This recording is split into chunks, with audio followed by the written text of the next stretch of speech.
Hello बच्चों, कैसे हो आप लोग? कैसी जा रही है स्टडी आप लोगों की? तो बच्चों, आज हम शुरू करने वाले हैं चैप्टर नंबर 7 ऑसिलेशंस का। और आज हमेशा की तरह जैसे हम हर चैप्टर शुरू करने से पहले इंट्रोडक्शन करते हैं, तो आज इसका भी इंट्रोडक्शन होगा। और शुरू वाले इंट्रोडक्टरी जो छोटे छोटे टॉपिक्स हैं उनको करेंगे क्लियर, और करेंगे कुछ एमसीक्यूज जो आपके पीछे वाले कॉम्पिटिटिव एग्जाम्स में आ चुके हैं। ठीक है, तो अब इंट्रोडक्शन का मकसद क्या होता है? इंट्रोडक्शन का मकसद ये होता है कि हर वो चीज़ जो आप इसकी बेसिक्स छोटी क्लासेस में पढ़ चुके हो, यानी 9th मैट्रिक में पढ़ चुके हो, उसको हम दोबारा से ओवरव्यू लेते हैं।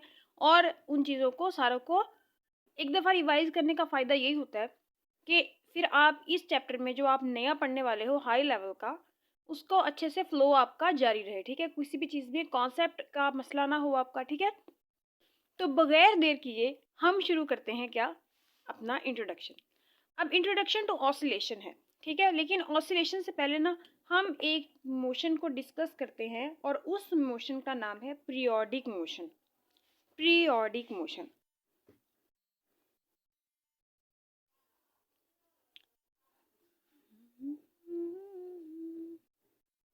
ओके। अब पीरियोडिक मोशन क्या होती है? देखो बच्चे, पीरियोडिक से आपको एक चीज़ का तो अंदाज़ा हो रहा होगा कि पीरियोडिक किसको कहते हैं। पीरियोडिक कहते हैं हर उस चीज़ को जो अपनी यानी खुद को कुछ ख़ास टाइम के बाद रिपीट करती है। कैसे? खुद को रिपीट करती है। जैसे आपने पीरियोडिक टेबल में पढ़ा है कि एलिमेंट्स जो हैं वो एक स्पेशल इंटरवल के बाद अपनी जो केमिकल प्रॉपर्टीज़ हैं उनको रिपीट करते हैं। इसी वजह से हमने उनको क्या किया हुआ है? पीरियड्स में रखा हुआ है। ठीक है, तो पीरियोडिक का मतलब होता है, पीरियोडिक मोशन की बात कर रहे हैं, तो पीरियोडिक मोशन एक ऐसी मोशन होती है, ऐसे बॉडी की मोशन होती है जो अपनी मोशन को बार बार रिपीट कर रहा होता है एक स्पेसिफिक इंटरवल के बाद। ठीक है, तो पीरियोडिक मोशन क्या होगी? मोशन ऑफ बॉडी, पार्टिकल लिख लो, बॉडी लिख लो, मर्जी है आपकी। Particle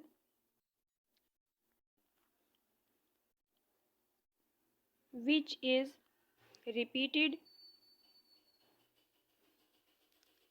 after fixed interval of time.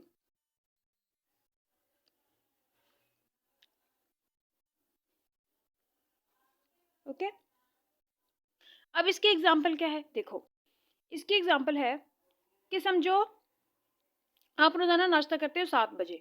ठीक है, तो 7 बजे आपने नाश्ता किया, 24 घंटे के बाद अगले दिन 7 बजे आपने नाश्ता किया, उससे अगले दिन भी 7 बजे नाश्ता किया। तो ये क्या हुआ? फिक्स्ड इंटरवल है ना 24 घंटे का। तो फिक्स्ड इंटरवल के बाद आप क्या करते हो? अपना ब्रेकफास्ट लेते हो। तो ये आपकी पीरियोडिक मोशन होगी, पीरियोडिक इंटरवल होगा, मोशन तो नहीं हम इसको कहते। ठीक है, तो ये होती है पीरियोडिक मोशन के अपनी मोशन को एक खास इंटरवल के बाद रिपीट करना। ठीक है, अब इसी की होती है एक example oscillations, oscillatory motion. Oscillatory motion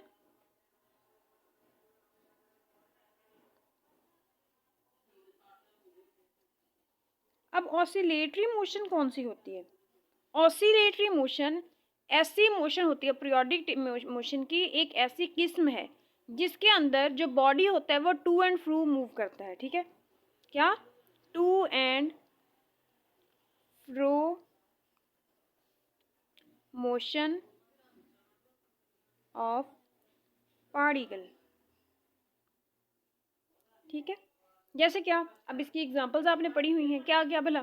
देखो, एक तो इसकी एग्जांपल है सबसे जो कॉमन है, और इसको आपने खुद से भी एक्सपीरियंस किया हुआ है, वो है झूले की। अब जब आप झूले पे बैठते हो, ठीक है, देखो समझो यहाँ पर एक बच्चा बैठा हुआ है।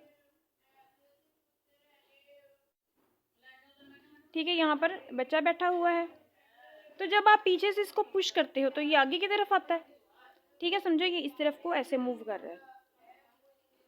ठीक है, तो ये क्या करता है? फिक्स्ड इंटरवल के बाद अपनी जो मोशन है, पहले यहाँ से इधर आया, फिर इधर आया, फिर इधर आया, यानी अपनी मोशन को रिपीट कर रहा है। ठीक है, इसके अलावा यूनिफॉर्म सर्कुलर मोशन जो होती है उसके अंदर क्या होता है? समझो आपका ये पार्टिकल है, ठीक है, आपने इसको स्ट्रिंग के साथ बांधा हुआ है। ठीक है, और ये इस तरह से आप इसको दायरे में घुमा रहे हो। तो यूनिफॉर्म सर्कुलर मोशन कौन सी होती है? यूनिफॉर्म सर्कुलर मोशन वो वाली मोशन होती है जिसमें आपका बॉडी दायरे में घूम रहा है, लेकिन उसकी जो वेलोसिटी की मैग्नीट्यूड है वो चेंज नहीं हो रही। ये याद रखना, क्योंकि डायरेक्शन तो चेंज हो रही होती है ना, लेकिन मैग्नीट्यूड जो है वो चेंज नहीं हो रही। तो क्या होगा कि जब वो एक दफ़ा अपना चक्कर पूरा करेगा, ठीक है, एक दफ़ा पूरा करेगा तो 1 टाइम, दूसरा चक्कर पूरा करेगा 2 टी में, तीसरा चक्कर पूरा करेगा 3 टी में, चौथा चक्कर पूरा करेगा 4 टी में, यानी इस पॉइंट पर वो टी इंटरवल के बाद आएगा।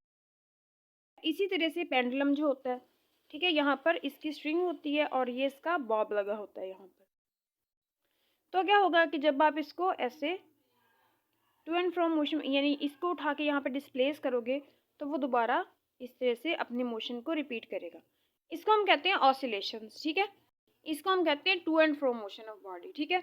इसके अलावा क्या होगा कि यहाँ पे एक बॉल है,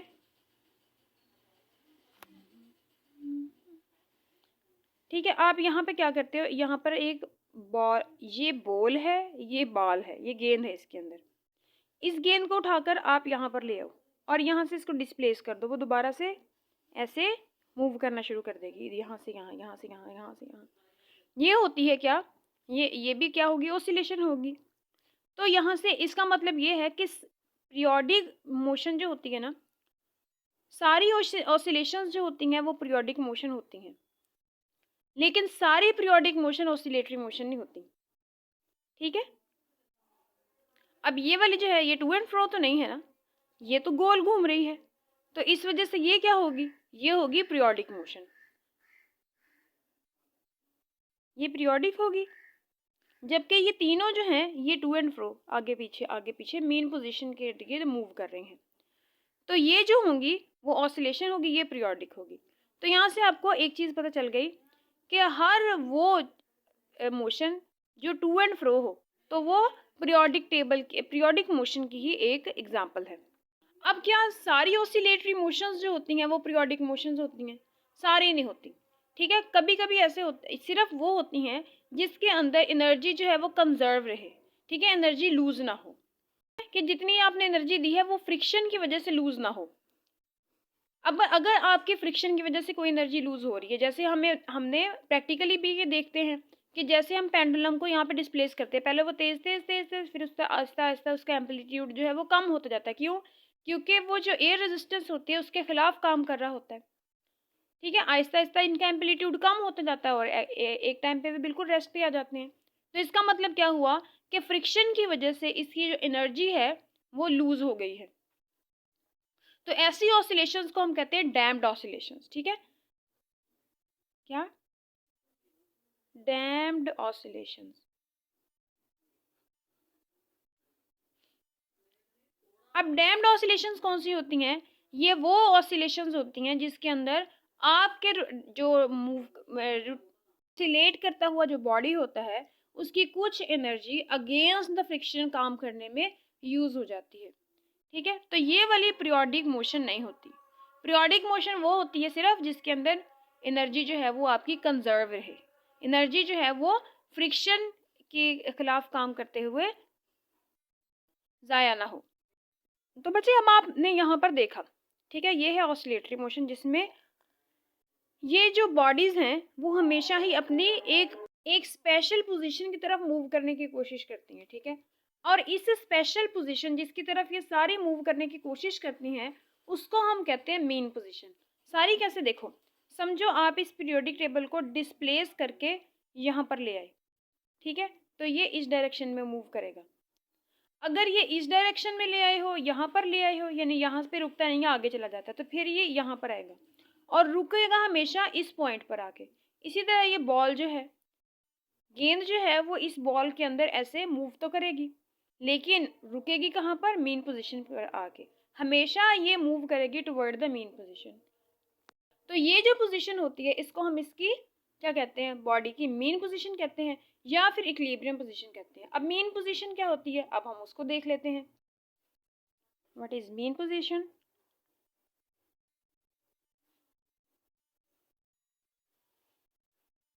position of oscillating body.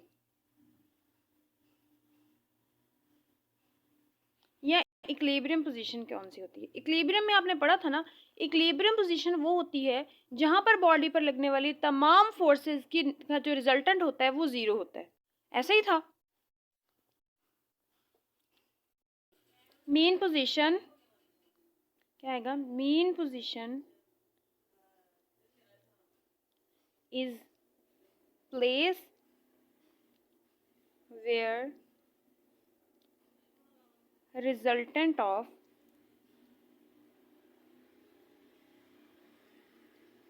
all forces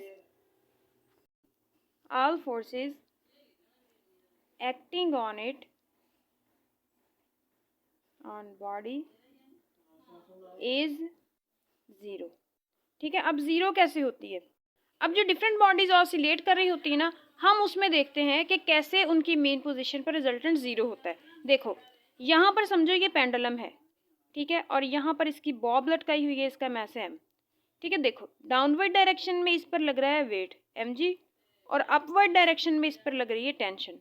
अब यहाँ पर मेन पोजीशन के ऊपर क्या है, इसका वेट और इसके ऊपर लगने वाली टेंशन जो है वो बराबर है, लेकिन इनकी डायरेक्शन क्या है? ऑपोजिट, तो ये एक दूसरे को कैंसिल आउट कर देंगे। इसी तरह अगर आप यहाँ पर मैस स्प्रिंग सिस्टम को देखो, ठीक है, ये आपने इसको यहाँ पे एक साइड को ऐसे फिक्स किया हुआ है और इसके साथ यहाँ पर आपने प्लेस किया हुआ है मैस m, और ये एक स्मूथ सरफेस के ऊपर आपने रखा हुआ है। तो अगर आप यहाँ पर देखो तो क्या है भला, इसका मैस जो है, वेट जो है वो नीचे की तरफ है और इस सरफेस का रिएक्शन फोर्स जो है वो अपवर्ड डायरेक्शन में है, नॉर्मल रिएक्शन जिसको हम कहते हैं। तो जिसकी वजह से इसका वेट जो है वो क्या हो गया? बैलेंस हो गया। अब यहाँ पर देखो तो इसको हम कहते हैं मीन पोजीशन। मीन पोजीशन क्या होती है? बॉडी की वो वाली पोजीशन जहां पर उसके ऊपर लगने वाली सारी की सारी फोर्सेस का रिजल्टेंट जीरो हो, ठीक है, उसको हम कहते हैं इसकी इक्विलिब्रियम पोजीशन या फिर मीन पोजीशन। ठीक है, मीन पोजीशन का कॉन्सेप्ट होप सो आपको समझ आ गया होगा। अब हम आगे बढ़ते हैं।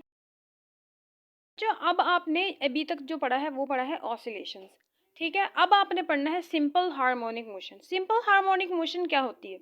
ठीक है, अब जिस तरह से सारी पीरियोडिक मोशंस जो होती हैं वो ऑसिलेशंस नहीं होती, इसी तरह सारी ऑसिलेशंस जो होती हैं ना वो सिंपल हार्मोनिक में नहीं होती, ठीक है। सिर्फ कुछ ऑसिलेशंस वो वाली होती हैं जिनको हम सिंपल हार्मोनिक मोशन कहते हैं, ठीक है। अब वो कौन सी चीज़ है जो ऑसिलेशंस में से सिर्फ कुछ को ही सिंपल हार्मोनिक मोशन बनाती है, बाकी सबको रिजेक्ट कर देती है? यानी वो कौन सा पैमाना है जिस पर किसी भी मोशन को पूरा उतरना ज़रूरी है कि अगर वो सिंपल हार्मोनिक मोशन बनना चाहती है तो उसका वो पैमाना ये है कि दो शर्तें हैं इसकी। दो शर्तें कौन सी हैं वो पढ़ने से पहले हम यहाँ पर एक ना एग्जाम्पल देते हैं जो आपकी बुक में भी दी हुई है, वो है स्प्रिंग मोशन की, ठीक है, स्प्रिंग मैस सिस्टम की। तो यहाँ पे हम स्प्रिंग मैस सिस्टम बना लेते हैं। ये आपका स्प्रिंग,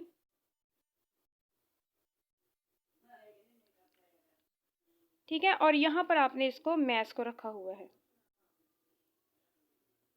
ओके। ये आपने ग्राउंड पे रखा हुआ है इसको, तो स्मूथ सरफेस के ऊपर आपने इसको रखा हुआ है। अब यहाँ पर ये इक्विलिब्रियम पोजीशन पे है, यानी इसके ऊपर लगने वाले सारी फोर्सेस जो है उसका रिजल्टेंट जीरो है। अब आप इमेजिन करो कि ये पॉइंट जो है इसको हम पोजीशन ओ बोल देते हैं, मेन पोजीशन है, ठीक है। इसको आप उठाकर यहाँ पर ले आए, ठीक है, इसको उठाकर यहाँ पर ले आए आप, ठीक है, इसी को। तो यहाँ पर ये आ गया। अब जब आप इसको उठाकर यहाँ पर लाओगे ना तो ये मैस जो है वो दोबारा से पीछे की तरफ जाने की कोशिश करेगा। पीछे की तरफ जाने की कोशिश क्यों करेगा? पीछे की तरफ जाने की कोशिश करेगा ड्यू टू रिस्टोरिंग फोर्स। अब रिस्टोरिंग फोर्स क्या होती है वो भी हम देखते हैं, रिस्टोरिंग फोर्स को भी। लेकिन खैर एक फोर्स की वजह से ये पीछे की तरफ जाने की कोशिश करेगा अपनी मेन पोजीशन की वजह से। अब वो जो फोर्स लगेगी ना वो हुक्स लॉ के मुताबिक क्या होती है? F is equal to minus k x. अब ये जो K है ना इसको हम कहते हैं क्या? इसको हम कहते हैं स्प्रिंग कांस्टेंट, ठीक है। क्या है ये? Spring constant. अब ये स्प्रिंग कांस्टेंट आपको किस बारे में बताता है, ठीक है? ये आपको बताता है स्टिफनेस ऑफ स्प्रिंग के बारे में, स्टिफनेस ऑफ स्प्रिंग।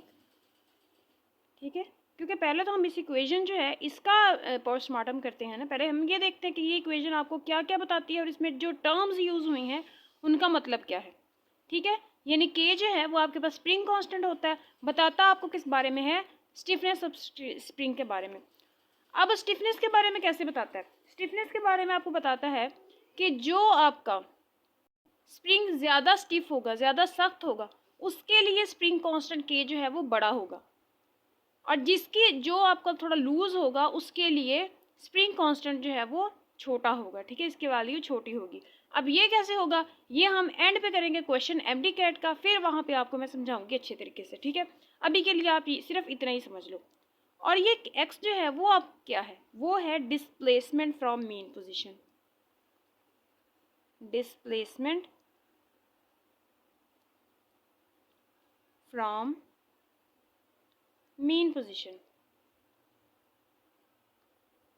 अब ये क्या है, मीन पोजीशन से जितना डिस्प्लेसमेंट है ये उसको शो करता है, यानी आपका बॉडी यहाँ पर था और यहाँ तक, तो ये आपकी जो फोर्स होती है। अच्छा, नेगेटिव साइन किस चीज़ को शो करता है, यानी के जो है वो स्प्रिंग कांस्टेंट को शो करता है, स्टिफनेस के बारे में बताता है। एक्स जो है वो आपको डिस्प्लेसमेंट के बारे में बताता है कि मेन पोजीशन से आपका बॉडी कितने डिस्प्लेसमेंट पर है। अब ये माइनस साइन का मकसद क्या है, इस माइनस साइन का मकसद ये है कि आपकी जो फोर्स होगी वो हमेशा डिस्प्लेसमेंट के उल्टी डायरेक्शन में होगी। कैसे कि अगर आप डिस्प्लेसमेंट आपने मीन पोजीशन से लेना है ना, तो मीन पोजीशन से आपका डिस्प्लेसमेंट इधर किधर है, इस डायरेक्शन में। ठीक है, तो फोर्स किस डायरेक्शन में लगेगी, इस डायरेक्शन में। ऐसे ही है, तो यहाँ पर माइनस साइन आपको बताता है force is always opposite to displacement. अब ये फोर्स डिस्प्लेसमेंट के ऑपोजिट डायरेक्शन में क्यों होती है, देखो इसी को देखो, आपने समझा, इस मैस को उठाकर आप इधर वाली डायरेक्शन में ले गए, तो फोर्स जो होगी वो इस डायरेक्शन में लगेगी ना, इस डायरेक्शन में फोर्स लगेगी और वो मैस को इधर लेके आएगी। अब क्या हुआ कि समझो आपका मैस यहाँ पे रुका नहीं ड्यू टू इनर्शिया, और ये आगे की तरफ चला गया। ठीक है, अब जब ये आगे की तरफ चला जाएगा तो फिर फोर्स जो होगी वो किस डायरेक्शन में होगी, इसको इस डायरेक्शन में लेके आएगी।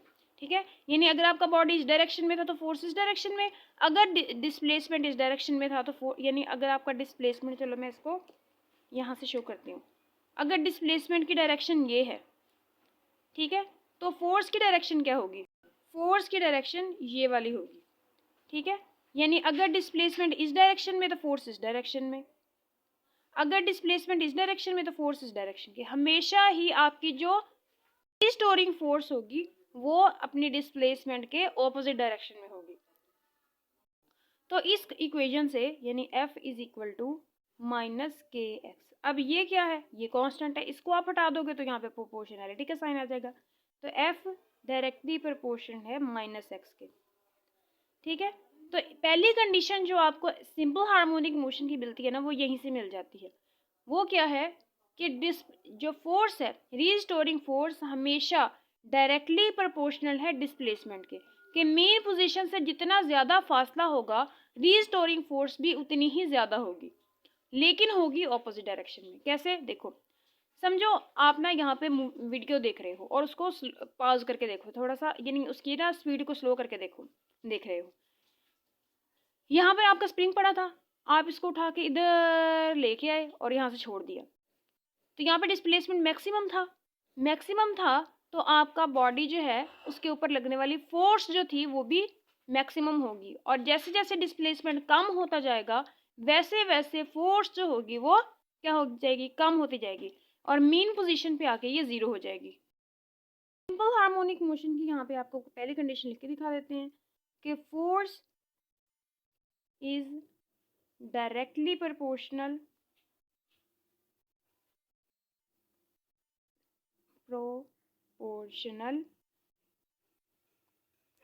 to displacement from mean position.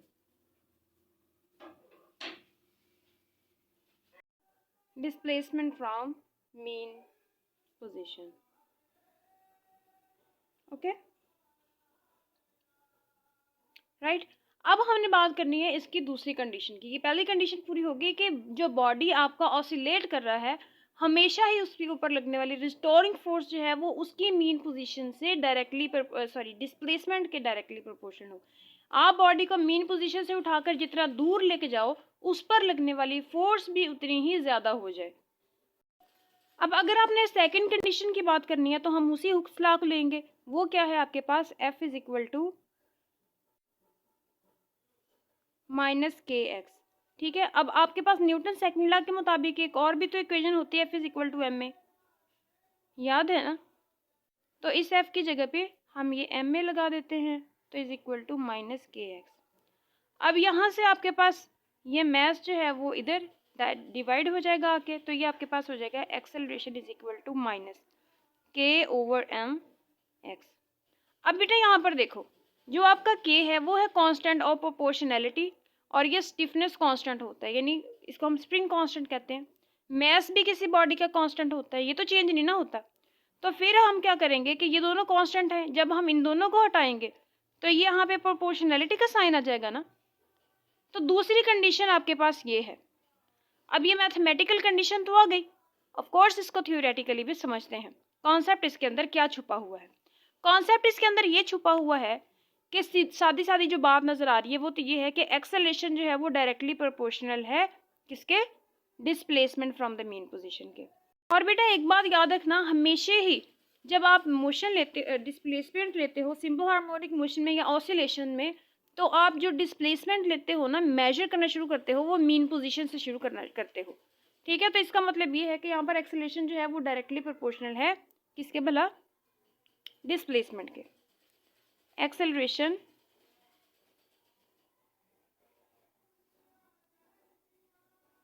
Is directly proportional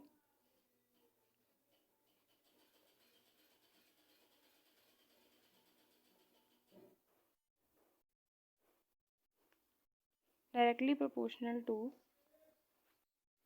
displacement from mean position। अब एक बात तो आपको मोटी मोटी ये समझ आ गई।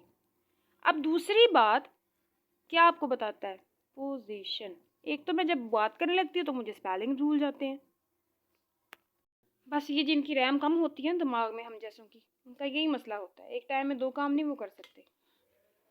खैर, तो ये बात एक आपको समझ आ गई, ठीक है, कि एक्सेलरेशन जो है वो डिस्प्लेसमेंट के डायरेक्टली प्रोपोर्शनल है। इसका मतलब क्या है कि जितना ज़्यादा आप बॉडी को मीन पोजीशन से दूर लेके जाओगे, उतनी ज़्यादा ही उसके अंदर एक्सेलरेशन प्रोड्यूस होगी जब वो वापस जाएगा।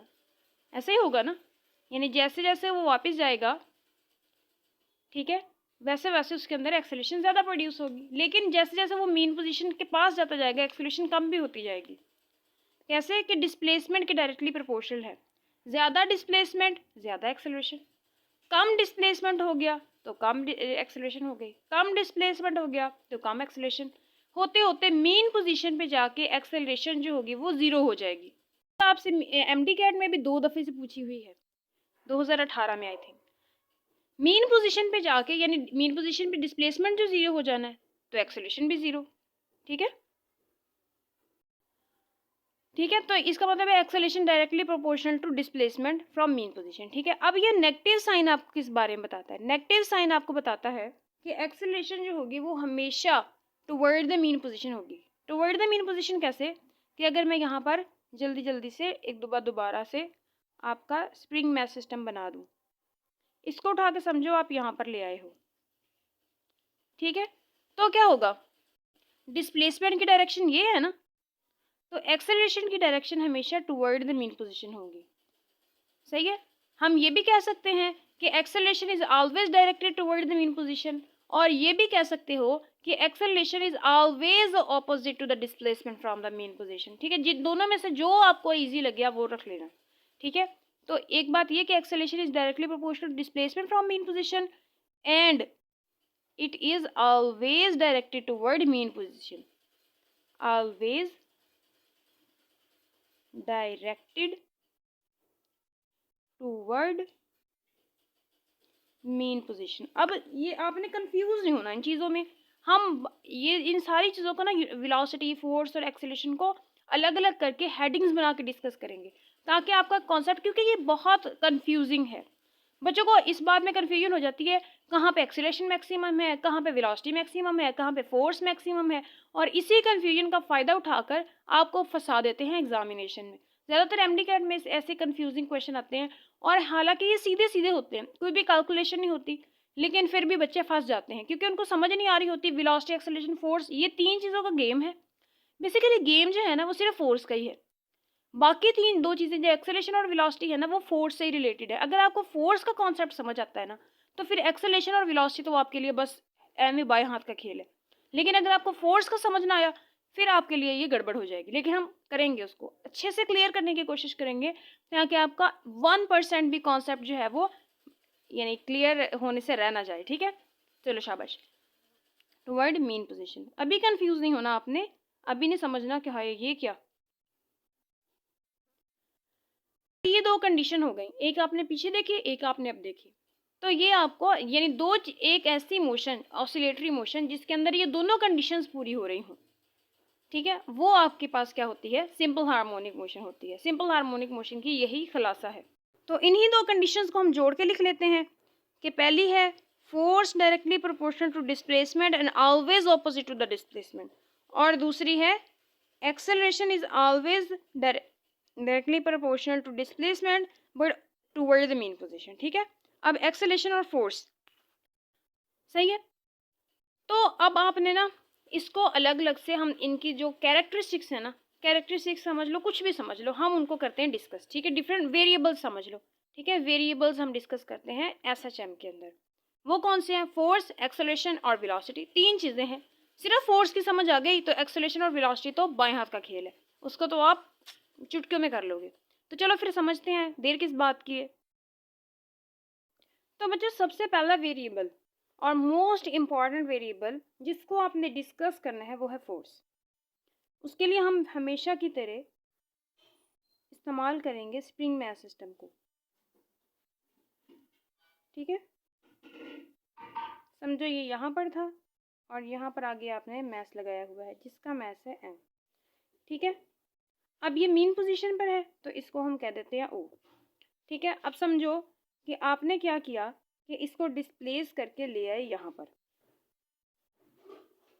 ठीक है, इसके ऊपर आपने फोर्स लगाई तो इसको उठाकर यहाँ पर ले आए।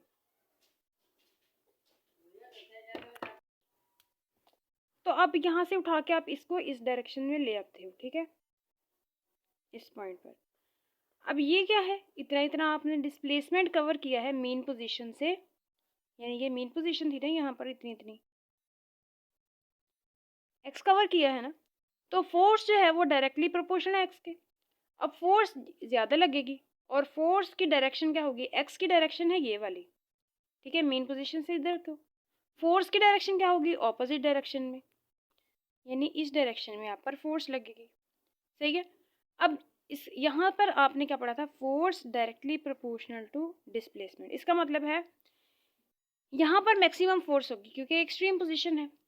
जैसे ही आपका मैस इस पोजीशन पर आएगा फोर्स यहाँ के मुकाबले में कम हो जाएगी, यहाँ पर आएगा तो और कम हो जाएगी, यहाँ पर आएगा तो फोर्स बिल्कुल ज़ीरो हो जाएगी।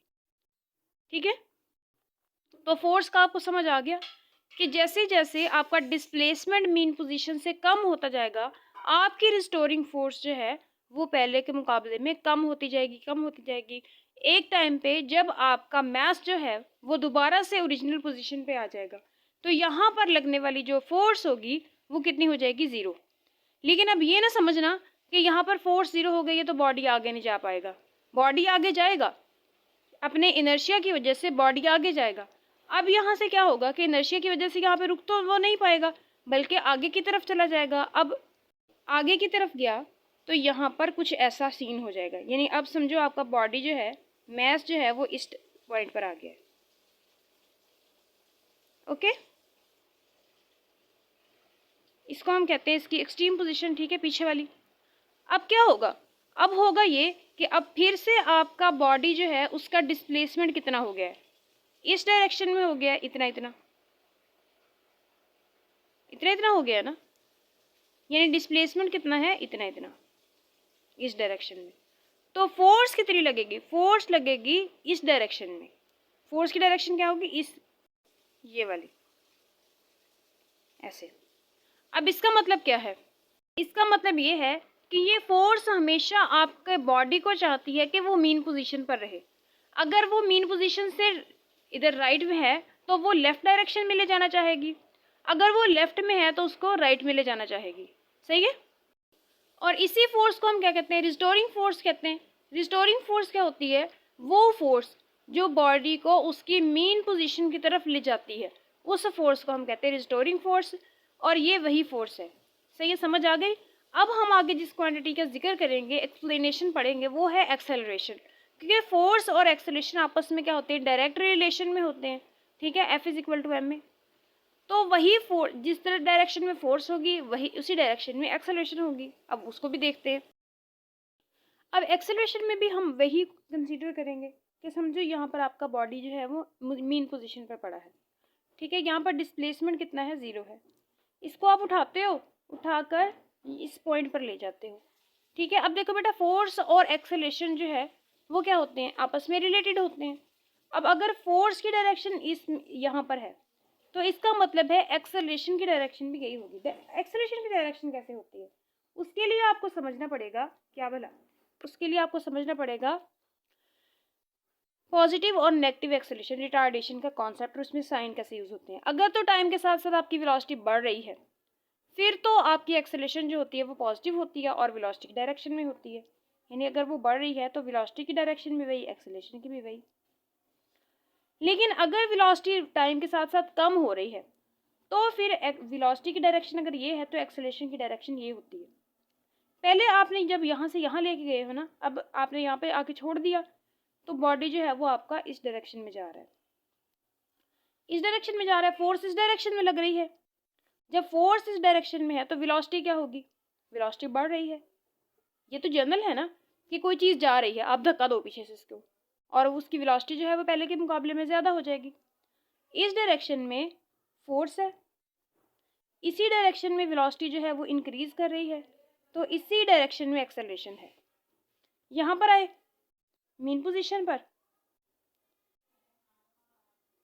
यहाँ पर फोर्स 0, एक्सेलरेशन 0 और वेलोसिटी क्या 0 नहीं, मैक्सिमम, वेलोसिटी मैक्सिमम है। इसी वजह से तो वो यहाँ पे रुकता नहीं है, अपने मोमेंटम और इनर्शिया की वजह से आगे चला जाता है। अब क्या होगा कि अब समझो बॉडी जो है वो आपका यहाँ से इस डायरेक्शन में जा रहा है, जब वो यहाँ से रुकेगा नहीं, ठीक है, इस डायरेक्शन में जाएगा। जब इस डायरेक्शन में जाएगा तो फोर्स की डायरेक्शन क्या होगी, अब मुझे बताओ। बॉडी इधर को जा रहा है, हमने क्या कहा था कि फोर्स हमेशा डिस्प्लेसमेंट के क्या होती है, फोर्स हमेशा डिस्प्लेसमेंट के उल्टी डायरेक्शन में होती है। फोर्स इस डायरेक्शन में है, बॉडी इधर को जा रहा है, फोर्स इस डायरेक्शन में है। चलो मैं आपसे एक क्वेश्चन पूछती हूँ, आप जा रहे हो, पीछे से कोई बंदा पकड़ के आपको खींचता है तो आपकी वेलोसिटी क्या हो जाएगी, कम ही होगी ना। बॉडी इधर को जा रहा है, उसकी वेलोसिटी की डायरेक्शन ये है, समझो मैं यहाँ पे v लिख देती हूँ। v की डायरेक्शन ये है, फोर्स की डायरेक्शन ये है। हमेशा एक्सेलरेशन की डायरेक्शन वही होती है जो फोर्स की डायरेक्शन हो, ये बात आप हमेशा याद रखना। वो प्रूफ इसका क्या है, F is equal to m में। ये तो क्या है, स्केलर है ना, इसकी तो कोई डायरेक्शन नहीं है। हमेशा एक्सेलरेशन की डायरेक्शन वही होगी जो फोर्स की डायरेक्शन है। यहाँ पर फोर्स की डायरेक्शन क्या है, टुवर्ड द मीन पोजीशन। तो अभी भी यहाँ पर देखो तो एक्सेलरेशन की direction toward the mean position, सही है। जब इधर जा रहा था तब फोर्स की डायरेक्शन, एक्सेलरेशन की डायरेक्शन यहाँ पे थी। अब देखो बॉडी पहले भी यहाँ पे आ रहा था, यहाँ पे भी आ रहा था इस डायरेक्शन में, लेकिन जब वो टुवर्ड मीन पोजीशन आ रहा था तब एक्सेलरेशन भी इसी डायरेक्शन में थी। लेकिन जब उसने मीन पोजीशन क्रॉस की तो एक्सेलरेशन ने अपनी डायरेक्शन चेंज कर ली। क्यों, क्योंकि फोर्स की डायरेक्शन चेंज हो गई थी। वेलोसिटी की डायरेक्शन क्या है, ये वाली। तो बॉडी इधर जाए, इधर जाए, इधर जाए, किधर भी जाए, एक्सेलरेशन जो है वो हमेशा ही टुवर्ड मीन पोजीशन रहेगी। ठीक है, ये तो डायरेक्शन की बात हो गई। अब आपने एक और चीज़ पढ़ी थी क्या, कि एक्सेलरेशन डायरेक्टली प्रोपोर्शनल है डिस्प्लेसमेंट के। जब मैक्सिमम था तो आपकी जो एक्सेलरेशन थी वो भी मैक्सिमम थी। जैसे जैसे वो मीन पोजीशन के करीब आता गया उसकी एक्सेलरेशन कम होती गई, लेकिन वेलोसिटी फिर भी बढ़ेगी। क्योंकि वेलोसिटी भी क्या, देखो अगर वो मीन पोजीशन पे था, सॉरी एक्सट्रीम पोजीशन पे था, तो वहाँ यहाँ पर एक्सेलरेशन थी 4 मीटर पर सेकंड स्क्वायर। तो इसका मतलब था 1 सेकंड में 4 मीटर वेलोसिटी बढ़ रही है। जब वो यहाँ पर आया तो समझो 2 मीटर पर सेकंड स्क्वायर रह गई। तो इसका मतलब क्या हुआ कि वो 1 सेकंड में 2 मीटर बढ़ रही है। फिर जब मीन पोजीशन पर आया से थोड़ा सा करीब यानी यहाँ पर आ गया तो 0.5 मीटर पर सेकंड स्क्वायर रह गई।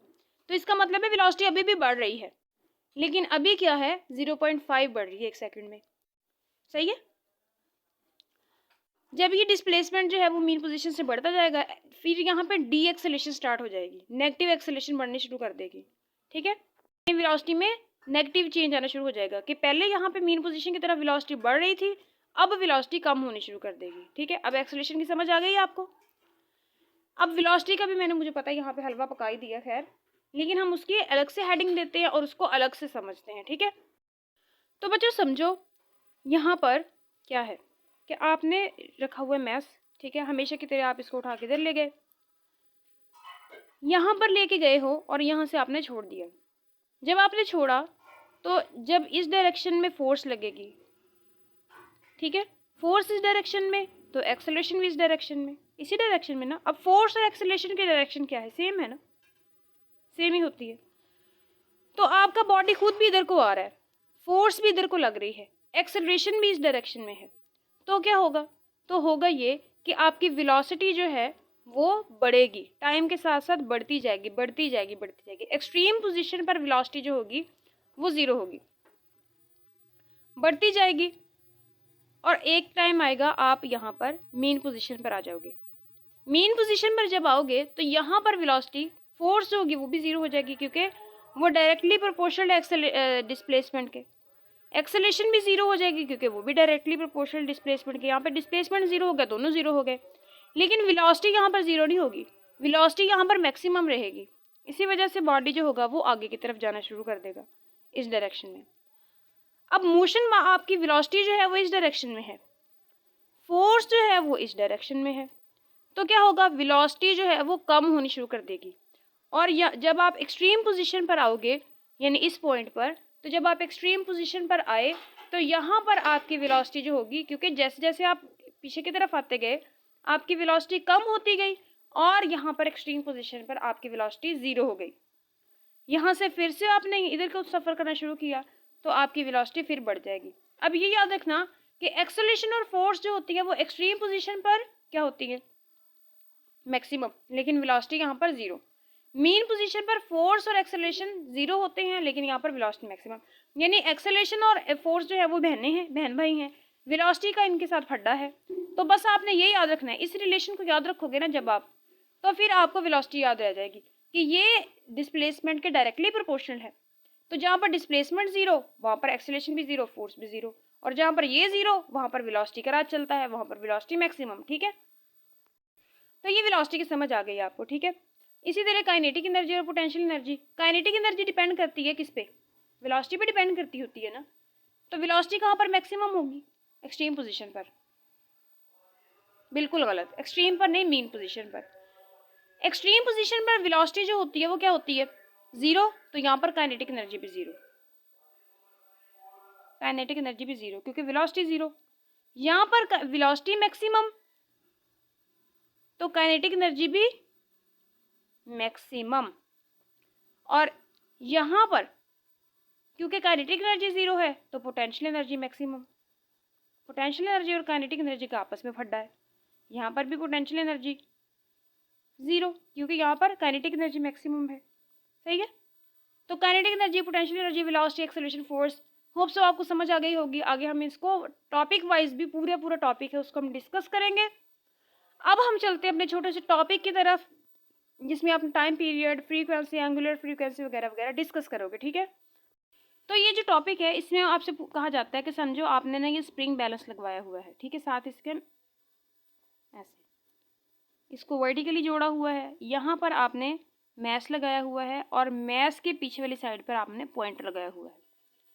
अब आप क्या करते हो कि इस पॉइंटर के पीछे वाली साइड पर आपने एक स्ट्रिप लगाई हुई है पेज की, सही है। अब ये पेज जो है वो आप आगे की तरफ जा सकता है। अब आप करते क्या हो, करते ये हो कि ये पेज जो है वो यूनिफॉर्म वेलोसिटी के साथ आगे की तरफ रोल कर रहा है और आप इसको डिस्प्लेस कर देते हो, जिसकी वजह से ये ऊपर नीचे टू एंड फ्रो मोशन शुरू कर देता है अपनी, ठीक है, ऑसिलेशन करना शुरू कर देता है। जब ये पेज जो है, देखो ये तो अपनी जगह पर ऐसे ऊपर नीचे हो रहा है, लेकिन जब ये पेज आगे की तरफ जाएगा तो इसका जो पैटर्न बनेगा वो कुछ ऐसा बनेगा, कुछ ऐसा, ये वाला, ठीक है। जब ये ऊपर जा रहा था तो ये वाला, फिर जब ये अपनी एक्सट्रीम पोजीशन से नीचे की तरफ आ रहा था ये वाला, फिर ये जब अपनी एक्सट्रीम पोजीशन पर पहुंचा ऐसा।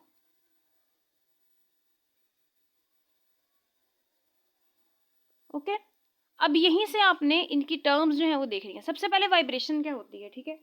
वाइब्रेशन होती है यहाँ से अपर एक्सट्रीम से, यानी यहाँ से शुरू कर कर यहाँ तक, यानी एक वेव को कंप्लीट करने में, एक साइकिल कंप्लीट करने में इसने जो कवर किया, डिस्प्लेसमेंट कवर किया, वो इसकी क्या होती है, वाइब्रेशन होती है, ठीक है। वाइब्रेशन क्या कि कंप्लीट राउंड ट्रिप। अब कंप्लीट राउंड ट्रिप क्या कि वो अपनी मेन पोजीशन से शुरू करे, घूमता घूमता घूमता अपने अपर एक्सट्रीम पोजीशन पर आए, यानी यहाँ से वो शुरू करे, यहाँ से मूव करता हुआ वो यहाँ पर अपनी मेन पोजीशन, सॉरी इसको आपने डिस्प्लेस किया यहाँ तक, ये तो इसकी मेन पोजीशन थी ना, यहाँ से मूव करता हुआ दोबारा से अपनी मेन पोजीशन पर आए, मेन पोजीशन से अपनी यहाँ वाली मेन एक्सट्रीम पोजीशन पर आए और यहाँ से वापस दोबारा अपनी मेन पोजीशन पर आए, यानी मेन पोजीशन से शुरू करे, एक्सट्रीम पर आए, एक्सट्रीम से दोबारा मीन पर आए, मीन से अपनी दूसरे वाली एक्सट्रीम पर जाए और वहाँ से दोबारा मीन पर आए, ठीक है। यानी एक मीन से शुरू करता हुआ एक्सट्रीम पोजीशन से गुजरकर मीन पोजीशन, मीन से लोअर एक्सट्रीम और फिर मीन की तरफ आए, यानी ये पूरा साइकिल जो होगा इसको हम इसकी वाइब्रेशन कहते हैं। अब टाइम पीरियड क्या होगा, इस पूरे राउंड ट्रिप को यानी वन वाइब्रेशन को कंप्लीट करने में जितना उसको टाइम लगा है, यानी यहाँ से उसने शुरू किया, यहाँ से वो घूम घाम के दोबारा अपनी मेन पोजीशन पर आया, ठीक है। तो ये पूरा साइकिल कवर करने में उसको टाइम कितना लगा, इतने टाइम को हम उसका टाइम पीरियड कहते हैं। तो time required to complete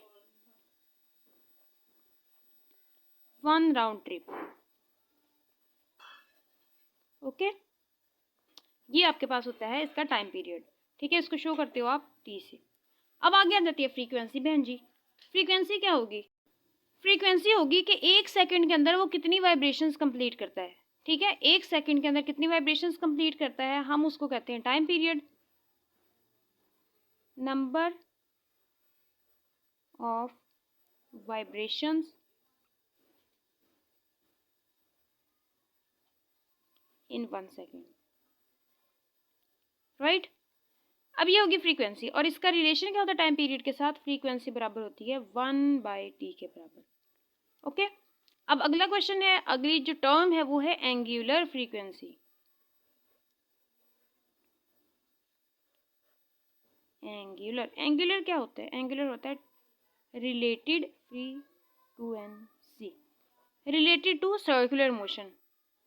related to circular motion कैसे कि अगर कोई बॉडी जो है वो सर्कल में मूव कर रहा है, सही है, तो एक यानी यूनिफॉर्म सर्कुलर मोशन में, तो एक टाइम में वो कितनी दफ़ा अपनी इस पॉइंट यानी इस सर्कल को कंप्लीट करता है, इसको हम उसकी एंगुलर फ्रीक्वेंसी कहते हैं। अब इसको सिंपल हार्मोनिक मोशन में हम इसलिए यूज़ करते हैं कि आपकी कैलकुलेशन जो है वो ईजी हो जाती हैं।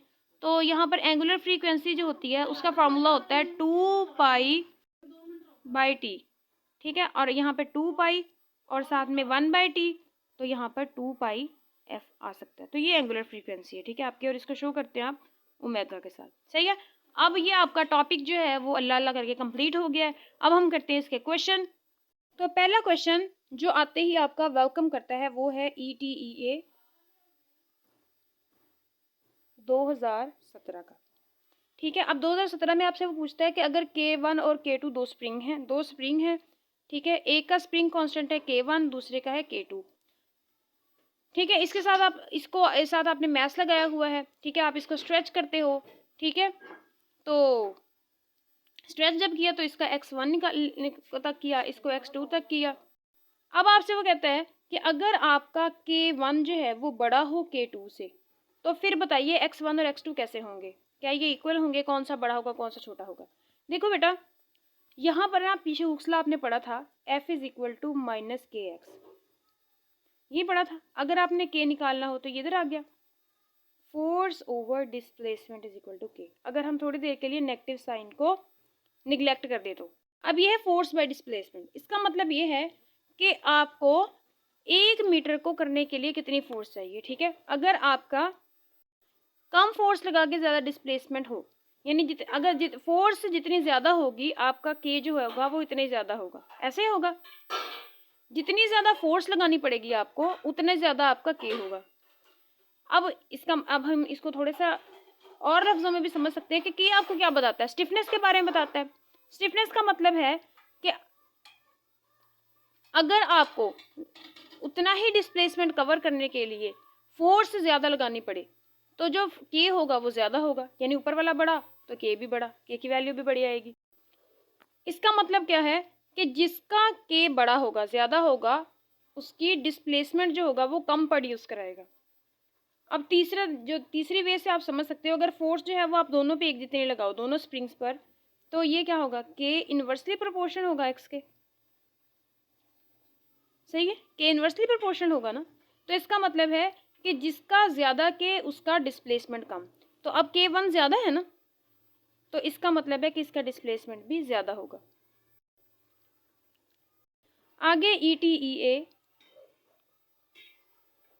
2018 का क्वेश्चन आपके पास क्या है, वो आपसे पूछते हैं कि अगर एक body simple harmonic motion perform कर रहा है और 1 सेकंड के अंदर n ऑसिलेशंस कंप्लीट करता है, कंप्लीट्स n ऑसिलेशंस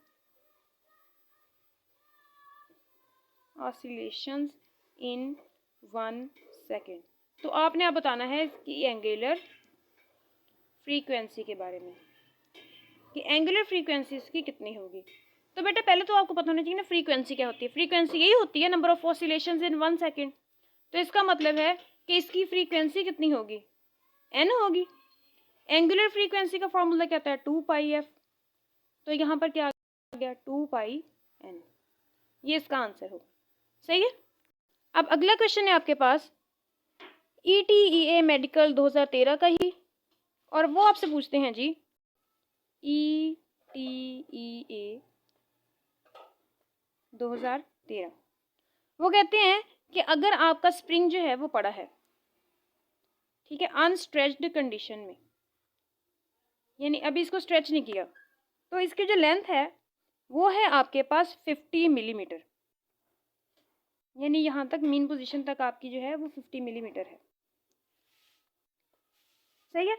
अब वो कहते हैं जी कि अब आप क्या करते हो कि इसको इतना स्ट्रेच करते हो कि इसकी टोटल लेंथ अब जो दोबारा है वो 70 मिलीमीटर हो जाती है। अनस्ट्रेच्ड कंडीशन में इसकी जो लेंथ है यानी पूरी की पूरी वो हो जाती है 70 मिलीमीटर।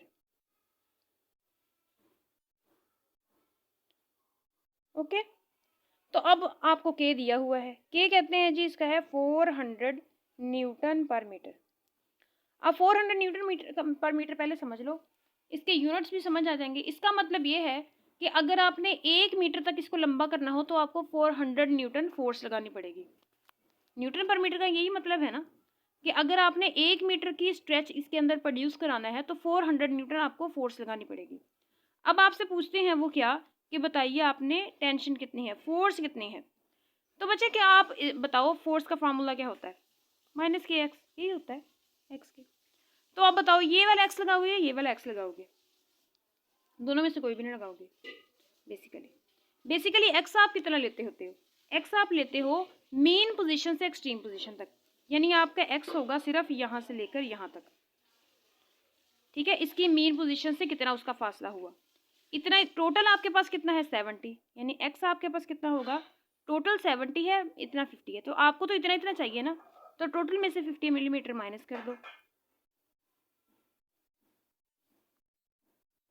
समझ आ गई?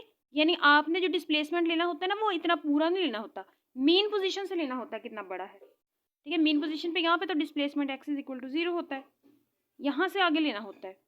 तो 50 मिलीमीटर तो हम निगलेक्ट कर देंगे, आगे आगे वाला लेंगे। तो ये x आपके पास कितना हो गया, 20 मिलीमीटर। तो यहाँ पर x की जगह पर आप लगा दो